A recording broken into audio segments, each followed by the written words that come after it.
الحمدللہ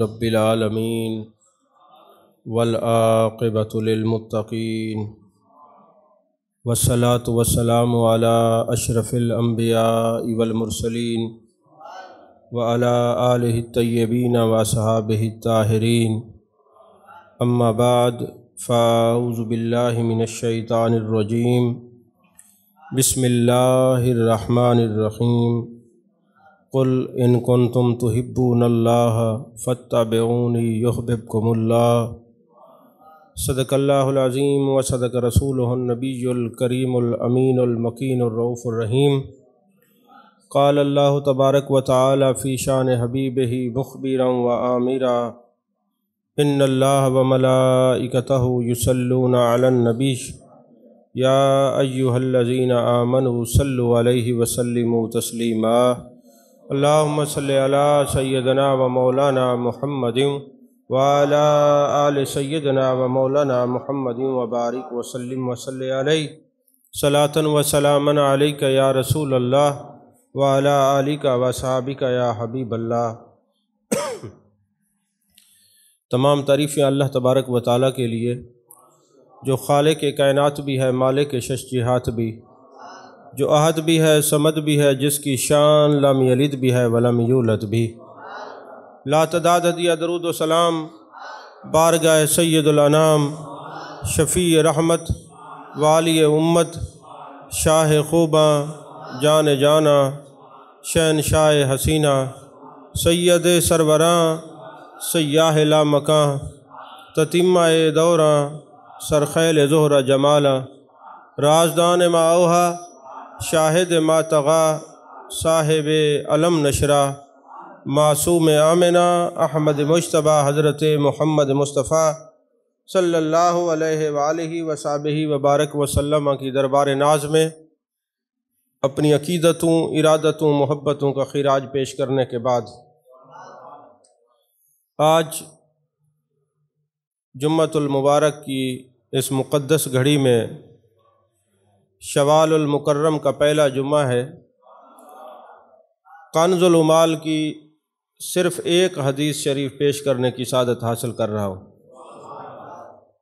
طویل حدیث ہے جس میں تقریباً 25 کے قریب سوالات ہیں جو ایک اعرابی نے جان کائنات، جان عالم مصطفیٰ جان رحمت صلی اللہ علیہ وسلم سے کیے۔ ایک اعرابی، ایک دیہاتی، ایک بدو محبوب علیہ السلام کی بارگاہ میں حاضر ہوا اور عرض کرنے لگا، یا رسول اللہ صلی اللہ علیہ وسلم کچھ پوچھنا چاہتا ہوں۔ تو جان کائنات، جان عالم مصطفیٰ جان رحمت صلی اللہ علیہ وسلم نے فرمایا پوچھئے۔ تو عرض کرنے لگا، یا رسول اللہ صلی اللہ علیہ وسلم میں غنی یعنی امیر بننا چاہتا ہوں، تو کوئی طریقہ بتائیے۔ مصطفیٰ کریم صلی اللہ علیہ وسلم نے ارشاد فرمایا، قناعت اختیار کرو گے تو امیر ہو جاؤ گے۔ اگر دل کے اندر سے لالچ چلی جائے تو بندہ امیر ہو جاتا ہے۔ جیسا کہ حدیث پاک ہے، میرے مصطفیٰ کریم صلی اللہ علیہ وسلم فرماتے ہیں، جب اللہ تعالیٰ نے دنیا کو پیدا کیا تو 70,000 سال تک یہ دنیا سجدے میں رہی۔ 70,000 سال بعد جب اس نے سجدے سے سر اٹھایا تو اللہ تعالیٰ نے اس دنیا سے سوال کیا کہ دنیا بتا میرے بندوں کے ساتھ کیا سلوک کرے گی؟ تو دنیا نے جواب دیا، باری تعالیٰ جو تیرا عاشق ہوگا اس کی میں عاشق ہو جاؤں گی، جو میرا عاشق ہوگا اس جہان بھی ذلیل کروں گی، قبر میں بھی ذلیل کروں گی، حشر میں بھی ذلیل کروں گی۔ تو اسی لیے محبوب علیہ السلام نے جواب دیا کہ اگر امیر بننا چاہتے ہو تو پھر کیا کرو؟ قناعت اختیار کرو۔ پھر اس نے سوال کیا، یا رسول اللہ صلی اللہ علیہ وسلم بہت بڑا عالم بننا چاہتا ہوں۔ تو میرے آقا کریم صلی اللہ علیہ وسلم نے فرمایا تقوی اختیار کرو، عالم بن جاؤ گے، کیونکہ قرآن میں ہے انما یخشی اللہ من عبادہ العلماء، اور علماء سب سے زیادہ اللہ سے ڈرنے والے ہوتے ہیں، بلکہ علماء اللہ ہی سے ڈرنے والے ہوتے ہیں۔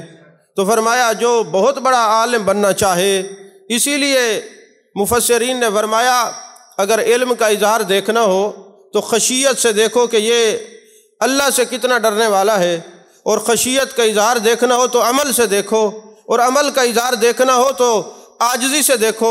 عاجزی کا اظہار دیکھنا ہو تو ادب سے دیکھو، جب یہ ساری چیزیں ملتی ہیں تو پھر اس بندے کو کرامت کا تاج پہنا دیا جاتا ہے۔ پھر اس نے سوال کیا یا رسول اللہ صلی اللہ علیہ وسلم عزت والا بننا چاہتا ہوں، تو میرے آقا علیہ الصلوۃ والسلام نے فرمایا مخلوق کے سامنے ہاتھ پھیلانا بند کر دو، اللہ عزتوں سے نواز دے گا۔ پھر سوال کرنے لگا یا رسول اللہ صلی اللہ علیہ وسلم بہت اچھا آدمی بننا چاہتا ہوں، فرمایا مخلوق خدا کو نفع پہنچانا شروع کر دو، اللہ تمہیں بہت اچھا کر دے گا، کیونکہ خیر الناس من ینفع الناس، تم میں سے بہتر وہ شخص ہے جو لوگوں کا بھلا سوچنے والا ہو۔ عرض کرنے لگا حضور عادل بننا چاہتا ہوں، فرمایا جو اپنے لیے اچھا سمجھتے ہو دوسروں کے لیے وہی پسند کرو، عادل ہو جاؤ گے۔ عرض کی یا رسول اللہ صلی اللہ علیہ وسلم طاقتور بننا چاہتا ہوں، میرے آقا نے فرمایا اللہ پر توکل کرو، اللہ طاقتیں عطا فرما دے گا۔ جب کوئی بندہ اللہ پر توکل کرتا ہے تو سارے جہان کی نعمتیں اللہ عطا فرماتا ہے۔ حضرت حمزہ خراسانی رحمۃ اللہ علیہ ایک بزرگ تھے، انہوں نے کسی کی تقریر سنی کہ تقویٰ جو اللہ پر کرتا ہے اللہ اس کو تنہا نہیں چھوڑتا اور طاقتور بنا دیتا ہے۔ ابھی چونکہ وہ نئے نئے تصوف کی دنیا میں آئے تھے، انہوں نے کیا تقویٰ اختیار کیا، اللہ کی بارگاہ میں عرض کرنے لگا میرے مالک آج کے بعد کوئی چیز بھی، کوئی مسئلہ ہوگا، کوئی ضرورت ہوگی تو صرف تجھے پکاروں گا، کسی بندے سے مدد نہیں لوں گا۔ اب یہ اس نے نیت کی، اب جب کوئی بندہ دعویٰ کرتا ہے نا اس پر آزمائش شروع ہو جاتی ہے۔ تو حضرت حمزہ خراسانی رحمۃ اللہ علیہ نے ابھی نیت کی کہ اے اللہ کچھ بھی ہو جائے کسی سے مدد نہیں مانگوں گا۔ جا رہے تھے راستے میں ایک گڑھا تھا، اس میں گر گئے۔ کنویں کے اندر جب گرے نا، ایک دل کہتے میں آواز دوں لوگوں مجھے نکالو، پھر اپنے آپ سے کہتے ہیں حمزہ ابھی تو تو نے اللہ سے وعدہ کیا ہے کہ میں کسی سے مدد نہیں لوں گا، اللہ پر توکل کروں گا، چلے اب موت آتی ہے تو آنے دو، پر کسی بندے کو سوال نہیں کرتا۔ تھوڑی دیر گزری، وہاں سے قافلہ گزرا، انہوں نے دیکھا رستے کے درمیان ایک کنواں ہے، ایسا نہ ہو کوئی بندہ اس کے اندر گر جائے۔ انہوں نے کہا لکڑیاں اکٹھی کرو، اس کو نا رکھ کے اس کے اوپر گارے کی لپائی کر دیتے ہیں، چھت بنا دیتے ہیں تاکہ کوئی بندہ اس کے اندر نہ گر جائے۔ جب وہ اس کو بند کر رہے تھے تو حضرت حمزہ خراسانی اندر بیٹھے ہوئے دل میں سوچ رہے ہیں کہ میں ان کو آواز دوں مجھے نکالو، بند نہ کرو، مجھے تو جان کے لالے پڑ رہے تھے، لیکن پھر میرا دل کیا کہہ رہا تھا کہ ابھی میں نے تازی قسم کھائی ہے کہ توکل اللہ پر کرنا ہے، کسی بندے کو سوال نہیں کرنا۔ فرماتے میں نے کہا چلو جان چلی جائے، آج میں دیکھتا ہوں رب پر بھروسہ کیا ہے، رب پر توکل کیا ہے تو میرا رب مجھے اس کنویں سے کیسے نکالتا ہے۔ جان جاتی ہے تو چلی جائے، دعویٰ کر لیا ہے تو اب اس کو پکا کریں گے۔ کہتے رات کا پچھلا پہر ہوا، سانس رکنا شروع ہو گیا، مجھے لگا اب جان چلی جائے گی، میں تیار ہو گیا مرنے کے لیے کیونکہ اندھیرا تھا۔ اتنے میں نے دیکھا کہ دو روشنیاں میرے قریب آ رہی ہیں۔ میں حیران ہوا کہ یہ کون سی روشنی، اوپر چھت سے وہ اندر داخل ہوئی، جب وہ میرے قریب آیا نا تو اس روشنی نے مجھے اپنے آپ سے لپیٹنا شروع کر دیا۔ مجھے محسوس ہوا کہ یہ بہت بڑا سانپ ہے، اژدہا ہے۔ تھوڑی دیر کے بعد جب اس نے مجھے اچھی طرح جکڑ لیا نا تو کھینچ کے کنویں کے باہر نکالا۔ ہاتف غیب سے آواز آئی جو ہم پر توکل کرتا ہے پھر ہم موت کو زندگی بنا کے اس کے پاس بھیج دیتے ہیں۔ کوئی توکل تو کر کے دیکھے، پھر دیکھے ہم اس کو کتنا نعمتوں سے مالا مال کرتے ہیں۔ پھر اس نے سوال کیا یا رسول اللہ صلی اللہ علیہ وسلم اللہ کے حضور خاص درجہ چاہتا ہوں۔ میرے آقا نے فرمایا کثرت سے ذکر کیا کرو، جو کثرت سے اللہ کا ذکر کرتا ہے اس کو درجات بھی خاص ملتے ہیں۔ پھر اس نے عرض کی یا رسول اللہ صلی اللہ علیہ وسلم رزق کی کشادگی چاہتا ہوں۔ میرے آقا علیہ الصلوۃ والسلام نے فرمایا جو ہمیشہ باوضو رہتا ہے اس کا رزق تنگ نہیں ہوتا، ہمیشہ باوضو رہنے والے کا رزق تنگ نہیں ہوتا۔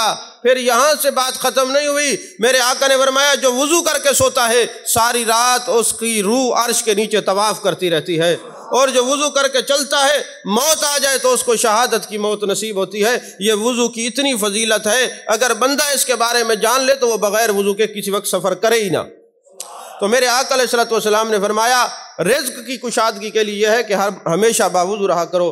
پھر اس نے سوال کیا یا رسول اللہ صلی اللہ علیہ وسلم دعائیں قبول نہیں ہوتی، قبولیت دعا کے لیے کچھ ارشاد فرمائیں۔ فرمایا حرام کھانا چھوڑ دو، اللہ دعاؤں کو قبول کرنا شروع کر دے گا۔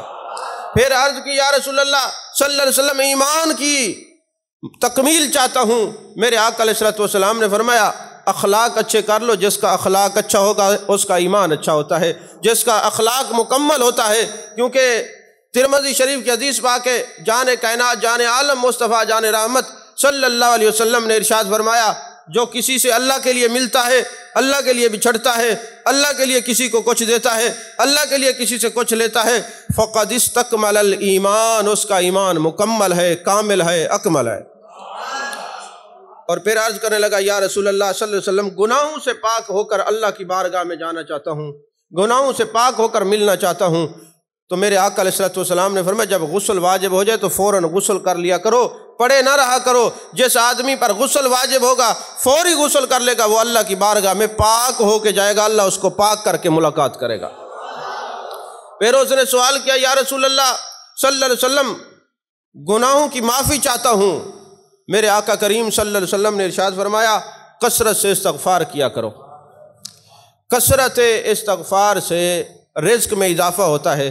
جیسے حضرت امام حسن مجتبیٰ رضی اللہ تعالیٰ عنہ کے پاس ایک شخص آیا، کہنے لگا اے مولا امام حسن مجتبیٰ میں اولاد نہیں ہے، کوئی دعا کریں۔ فرمایا کثرت سے استغفار کرو۔ رزق نہیں ہے، فرمایا کثرت سے استغفار کرو۔ دوسرا بندہ ہے، اس نے کہا کوئی کسی کام پہ ہاتھ ڈالتا ہوں وہ مٹی ہو جاتا ہے، فرمایا کثرت سے استغفار کیا کرو، مٹی پہ ہاتھ رکھو گے سونا بن جائے گی۔ تو اب جو آدمی کثرت سے استغفار کرتا ہے، قرآن و حدیث سے یہ ثابت ہے اللہ تبارک و تعالیٰ اس کا رزق میں بھی اضافہ کرتے ہیں، اس کو گناہوں کی بھی معافی ملتی ہے۔ اور میرے آقا علیہ الصلوۃ والسلام نے فرمایا لوگو کثرت سے استغفار کیا کرو، میں 100 بار اللہ کی بارگاہ میں کثرت سے استغفار کرتا ہوں۔ ہمارا استغفار کرنا گناہوں کی معافی کے لیے ہے، اور میرے آقا علیہ الصلوۃ والسلام کا استغفار کرنا ترقی درجات کے لیے ہے اور امت کو تعلیم دینے کے لیے ہے۔ عزیزان محترم، پھر اس نے سوال کیا یا رسول اللہ صلی اللہ علیہ وسلم قیامت والے دن نور کی حالت میں اٹھنا چاہتا ہوں۔ تو محبوب نے فرمایا ظلم کرنا چھوڑ دو، جو لوگوں پہ ظلم کرنا چھوڑ دے گا قیامت والے دن اللہ تعالیٰ اس کو نور کے پردے میں اٹھائے گا۔ پھر اس نے سوال کیا یا رسول اللہ صلی اللہ علیہ وسلم اللہ مجھ پر رحم کرے۔ تو میرے آقا علیہ الصلوۃ والسلام نے فرمایا تم لوگوں پر رحم کرنا شروع کر دو، جو لوگوں پر رحم کرتا ہے اللہ اس پر رحم کرتا ہے۔ اور ساتھ ہی محبوب علیہ الصلوۃ والسلام نے فرمایا رحم کی حالت یہ ہے کہ ایک عورت جا رہی ہے، اس کا ارادہ اچھا نہیں ہے، اس وقت وہ برے کاموں کی ارادے سے جا رہی ہے، راستے میں اس نے دیکھا کہ ایک کتا پیاس سے تڑپ رہا ہے، اس نے اپنی جوتی کو موزہ بنایا، کنویں میں ڈال کے پانی نکال کے اس کو پلایا۔ اللہ کی رحمت نے فرمایا تو تیرے عمل میں نہیں دیکھتا، تجھے جنت ہی کر دیتا ہوں۔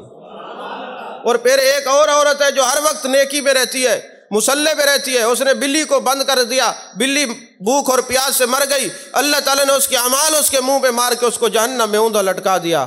اب جو مخلوق خدا پر، یہ تو جانوروں پر بھلائی کا کام ہے۔ جیسے میرے آقا علیہ الصلوۃ والسلام فتح مکہ کے دن مکہ شریف تشریف لا رہے تھے، راستے میں دیکھا کہ ایک کتیا اپنے چھوٹے چھوٹے بچوں کو دودھ پلا رہی تھی۔ میرے غیب دان نبی صلی اللہ علیہ وسلم نے جب دیکھا 10,000 کا لشکر ہے، جرار ہے، فوج ہے، فرمایا جمیل بن سراقہ کدھر ہے؟ حضرت سراقہ کے بیٹے تھے۔ یا رسول اللہ صلی اللہ علیہ وسلم حاضر ہوں۔ فرمایا اس کتیا کے پاس کھڑا ہو جا، جب تک آخری سپاہی یہاں سے نہ گزرے تو نے یہیں کھڑا رہنا ہے، کیونکہ کوئی اس کو تکلیف نہ پہنچائے۔ میرے آقا علیہ الصلوۃ والسلام نے تو مخلوق خدا پر رحم کرنے کا یہ ہمیں طریقہ سکھایا ہے کہ جو نبی جانوروں پر اتنا رحم کرتا ہے وہ اپنی امتوں پر کتنا رحمت للعالمین ہوگا، رحم کرنے والا ہوگا۔ عزیزان محترم، میرے مصطفیٰ کریم صلی اللہ علیہ وسلم فرماتے ہیں اب نگاہ نبوت تھی، دیکھ رہی تھی بے حسی کا دور آ جائے گا، کسی کو کسی کی پرواہ نہیں ہوگی، عجیب قسم کی حالت ہوگی۔ اور کئی دفعہ ایسا ہوگا، اب آپ دیکھتے ہیں نا سفر کر رہے ہوں، موٹر سائیکل والا کار کو رستہ نہیں دیتا، کار والا جیپ کو رستہ نہیں دیتا، یعنی ہر بندہ یہ سمجھتا ہے یہ روڈ میری ملکیت ہے۔ اور یہ تو جب گاڑیوں کو رستہ نہیں ملتا، اگر کوئی خدا نہ خواستہ نابینا کھڑا ہو روڈ کراس کرنے کے لیے تو وہ تو کھڑا ہی رہتا ہے، جائے تو ایکسیڈنٹ کا خطرہ ہے، کھڑا رہے تو کوئی بندہ ہی نہیں ہے۔ تو محبوب کی نگاہ دیکھ رہی تھی ایک زمانہ ایسا آئے گا یہ معذور لوگ پریشانی کے عالم میں کھڑے رہیں گے۔ میرے آقا علیہ الصلوۃ والسلام نے فرمایا جو کسی نبینا کا ہاتھ پکڑ کے اس کو روڈ کراس کروائے گا یا 40 قدم چل کے منزل مقصود تک پہنچائے گا، ابھی 40 قدم اس کے پورے نہیں ہوں گے، اللہ اس کے اگلے گناہ بھی معاف کر دے گا، پچھلے گناہ بھی معاف فرما دے گا۔ عزیزان محترم، پھر اس نے سوال کیا یا رسول اللہ میں چاہتا ہوں اللہ میری پردہ پوشی فرمائے۔ میرے آقا علیہ الصلوۃ والسلام نے فرمایا تو لوگوں کی پردہ پوشی کر، اللہ تیری پردہ پوشی کرے گا۔ اب آپ اندازہ لگائیں غیبت کی تعریف یہ ہے کہ جس کے اندر کوئی برائی ہو، آپ وہ برائی دیکھ کر کسی بندے کے سامنے بیان کریں، یہ غیبت ہے، اس پر بھی عذاب قبر ہے۔ ادھر کی بات ادھر جا کے سنانا، یہ چغل خوری ہے، اس پر بھی عذاب قبر ہے۔ اور پھر میرے آقا علیہ الصلوۃ والسلام نے فرمایا، جو بندہ کسی کا عیب دیکھ لیتا ہے اور ہر بندے کو بتاتا ہے جی اس کے اندر یہ عیب ہے، اس کے اندر یہ عیب ہے، اس کی عادت، اس کو چسکا پڑ جاتا ہے لوگوں کے عیب بیان کرنے کا، میرے آقا نے فرمایا اللہ اس کو موت نہیں دے گا جب تک یہ بیان کرنے والے کے اندر یہ عیب پیدا نہیں ہو جائے گا۔ اور پھر محبوب علیہ الصلوۃ والسلام نے فرمایا کہ جب کوئی بندہ توبہ کر لیتا ہے، اب کسی کو کیا خبر کس نے اپنے رب کی بارگاہ میں کس وقت توبہ کی ہے، صبح توبہ کی ہے، دوپہر کو کی ہے، شام کو کی ہے، کس وقت اس نے اپنے مالک کو راضی کیا ہے، اور بندے کو پتہ بھی چل جائے کہ اس بندے نے توبہ کی ہے اور اس کے عیبوں کو بیان کرے کہ فلاں بندہ پہلے شراب پیتا تھا، چوری کرتا تھا، یہ اس کے اندر عیب تھا، میرے آقا علیہ الصلوۃ والسلام نے فرمایا بیان کرنے والے کو اللہ اس عیب کے اندر مبتلا کر دیتا ہے۔ یعنی مومن کو تانا زنی دینا اور لوگوں کے اندر اس کا تمسخر اڑانا، اس کی عزت کو اچھالنا اللہ تعالیٰ کو سخت ناپسند ہے۔ فرمایا جو بندہ بیٹھ کے لوگوں کو کہے گا یہ ایسا ہے، یہ ویسا ہے، یہ ایسے کرتا ہے، اللہ اس بیان کرنے والے کو اس عیب میں مبتلا کر دیتا ہے۔ اور ہمیشہ لوگوں کو شرمندگی سے بچانا چاہیے، کیونکہ میرے آقا علیہ الصلوۃ والسلام کا طریقہ کار یہی ہے۔ پھر اس نے سوال کیا، یا رسول اللہ صلی اللہ علیہ وسلم رسوائی سے بچنا چاہتا ہوں۔ میرے آقا کریم صلی اللہ علیہ وسلم نے فرمایا زنا سے بچو، جو زنا سے بچے گا اللہ اس کو رسوائی سے بچائے گا۔ یہاں تنبیہ الغافلین کے اندر ایک بات موجود ہے، میرے آقا کریم صلی اللہ علیہ وسلم فرماتے ہیں کہ جب کوئی بندہ عیب کرتا ہے، گناہ کرتا ہے، تو یہ جو عیب ہے نا بالخصوص زنا کا، اس کی نسلوں میں آتا ہے۔ وہ جتنی دیواریں اونچی کر لے، جب تک اس کی اولاد کے ساتھ ایسا نہیں ہوگا اس کو موت نہیں آئے گی، اگرچہ وہ توبہ کر لے تو پھر اللہ تبارک و تعالیٰ اس کو معاف فرما دے گا۔ تو علامہ ابو اللیث سمرقندی کہتے ہیں کہ ایک اللہ کا ولی تھا، اس کو شیطان نے ورغلایا، وہ کسی جگہ چل پڑا۔ ولی پختہ تو کامل تو نہیں تھا، ابھی اس نے تصوف میں قدم ہی رکھا تھا، تو ایک عورت کے ڈیرے سے گزرتا ہے، وہ عورت باہر بیٹھی رہتی تھی تخت بچھا کر، یہ اس کی طرف میل ہو گیا، جیسے اس کی طرف میل ہوا اس کے قریب گیا، گھر میں داخل ہوا تھا، ہاتف غیب سے آواز آئی تیرا رب تجھے دیکھ رہا ہے۔ اب دیکھیں نا کہیں کیمرہ لگا ہو اور لکھا ہو کہ کیمرے کی آنکھ آپ کو دیکھ رہی ہے، تو آپ غیر اخلاقی حرکات سے باز رہتے ہیں نا۔ تو جس کو کیمرے کی آنکھ دیکھ رہی ہو وہ برائی سے بچ جاتا ہے جس کو خدا کی آنکھ دیکھ رہی ہو۔ یہ تو تصور پختہ کرنے کی ضرورت ہے۔ اب ہاتف غیبی سے آواز ہے کہ تیرا رب تجھے دیکھ رہا ہے۔ اس نے عورت کو پیسے دیے تھے، کہا پیسے بھی تیرے ہیں، مجھے اللہ واسطے معاف کر، میں جا رہا ہوں۔ اس نے کہا جا تو رہے ہو، زندگی میں پہلی دفعہ کوئی بندہ ایسا آیا ہے جو واپس ہٹ گیا، بتاؤ کیا ہوا؟ اس نے کہا مجھے ہاتف غیبی سے آواز آئی تیرا رب تجھے دیکھ رہا ہے۔ اس نے کہا بتاتے تو جاؤ، رہتے کہاں ہو؟ جب وہ چلا گیا تو دل میں خیال پیدا ہوا کہ یہ ایسا نیک آدمی تھا کہ اللہ اس کو کہتا ہے میں تجھے دیکھ رہا ہوں، اور اس کا رب اس کو گناہ نہیں کرنے دیتا، اور تو یہاں بیٹھی ہوئی ہے، روز تجھے تیرا رب دیکھ رہا ہے، تجھے حیا نہیں آتی، جا اس کے ہاتھ پر توبہ کر لے۔ وہ عورت جب اس کے گھر پر پہنچی نا، اس اللہ کے بندے نے اس عورت کو دیکھا، خوف خدا غالب آیا، گرا، فوت ہو گیا۔ جب فوت ہوا تو یہ ساری کہانی ان کے گھر والوں کو بتاتی ہے، تو اس کے بھائی نے اس کے ساتھ نکاح کر لیا، اس سے 7 بچے ہوئے، 7 اللہ کے ولی بنے ہیں۔ یعنی یہ خوف خدا کی جو کیفیت ہے نا، یہ نسلوں تک جاتی ہے، یہ یاد رکھیے گا۔ میں کئی دفعہ کہا کرتا ہوں کہ حضرت عمر بن عبدالعزیز، جن کو عمر ثانی کہا جاتا ہے رضی اللہ تعالیٰ عنہ، ان کی یہ کیفیت ہے کہ جب یہ امیر المومنین بنے تو ان کے علاقے میں قرض دینے والے ملتے تھے، لینے والا کوئی نہیں ملتا تھا، اتنے امیر ہو گئے تھے۔ ایک وقت آیا کہ اسلام کو اتنا اللہ نے تنگی کا زمانہ دور کر دیا، آسانیاں تھیں، بھیڑیا اور جانور اکٹھے چرا کرتے تھے۔ وہ عمر بن عبدالعزیز، ذرا آپ ان کی ہسٹری دیکھیں، یہ تھے کون؟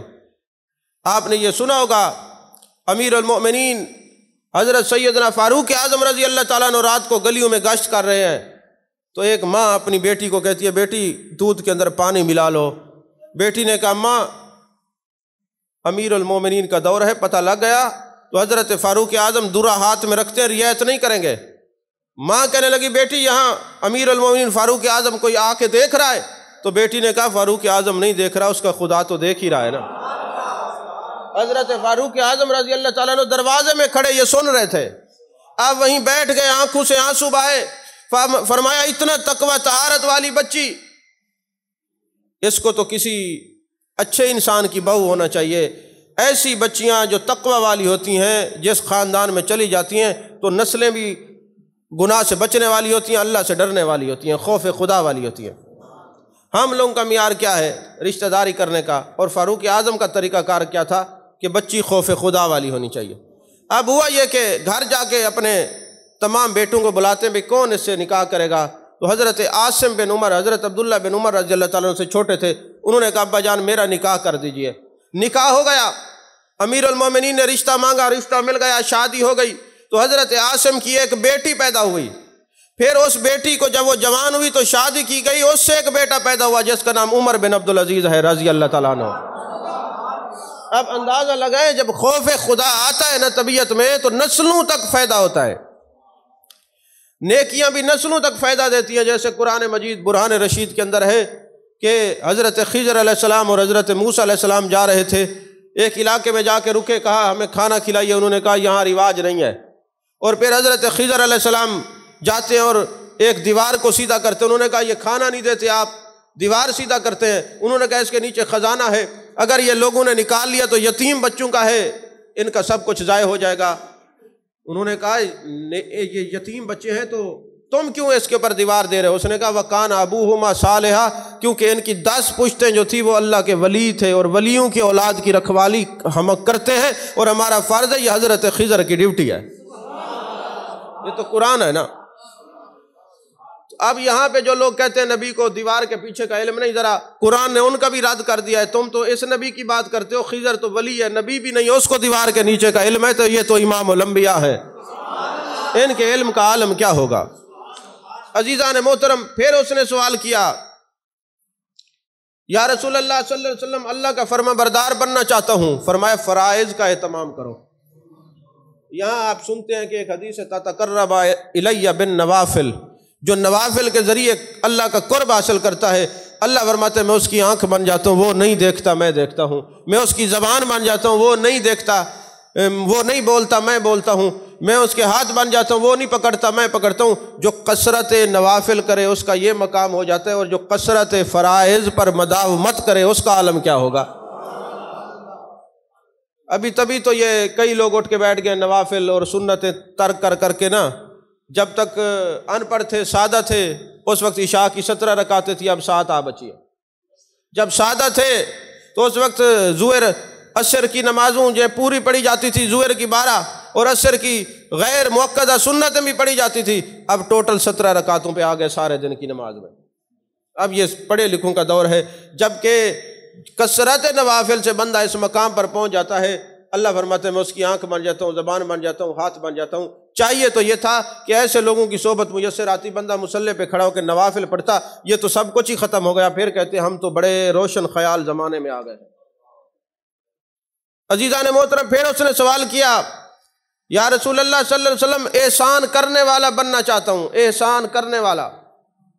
تو میرے آقا علیہ الصلوۃ والسلام نے فرمایا ان تعبد اللہ کأنک تراہ فإن لم تکن تراہ فإنہ یراک، تم عبادت ایسے کیا کرو گویا تم اللہ کو دیکھ رہے ہو، یا ایسے عبادت کیا کرو اللہ تمہیں دیکھ رہا ہے۔ جب تم دل کے اندر عبادات کے اندر یہ کیفیت پیدا کر لو گے تو اللہ تمہارے ہاتھوں پر لوگوں سے احسان کروانا شروع کر دے گا، تم احسان کرنے والے بن جاؤ گے۔